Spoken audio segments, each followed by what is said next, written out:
إذا هل تستطيع أي قوة أن تضرب الشعب اليمني؟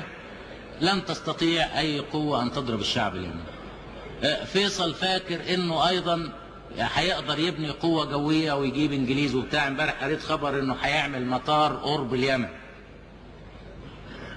ومشتري 12 طيارة ب6 مليون جنيه، يعني 12 طيارة. وبقول له 12 طيارة دول بنقدر نخلص عليهم في 5 دقايق. بدفع ال 12 مليون جنيه، وإذا ما انتهتش الأمور وإذا مشيت في الطريق اللي احنا ماشيين فيه بتصبح الصبح بتلاقي ضاع منك 12 مليون جنيه.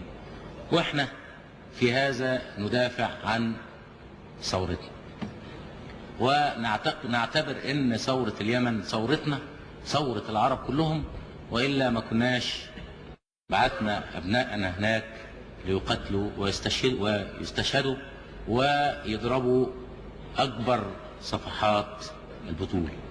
فبيقولوا إن قعدوهم هناك ممكن يقعدوا الجيش المصري بقى يتذمر هناك من اليمن ويرجع يعمل ثورة. بنقول لهم والله نأبكم بيجي على شونا وأحلامكم أحلام عصافير.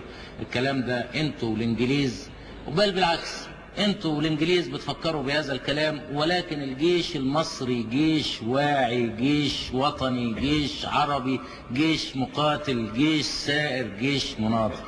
وإذا كان مش جيش مرتزقة، وفي نفس الوقت هم بيكبروا الجيش وفاهمين انهم هيعملوا جيش كبير بيقدروا يحاربونا بيه. طبعا عملية بناء جيش مهما جابوا خبراء انجليز وخبراء امريكان مش هيقدروا ابدا يبنوا الجيش اللي يقدروا يتصدوا لنا بيه. برضه يعني بنقول لهم ان احنا خططكم عارفينها، واحنا ببساطة نستطيع ان نعزل السعودية كلية عن اليمن، بان احنا ناخد جيزان ونجران. واصل جيزان، منطقة جيزان منطقة يمنية، وفي سنة 30 اغتصبها السعوديين من اليمنيين اغتصابا بالغزو. وممكن اليمنيين انهم يطالبوا بمنطقة جيزان ومنطقة نجران، وسنحارب في هذه المعركة المصريين مع اليمنيين.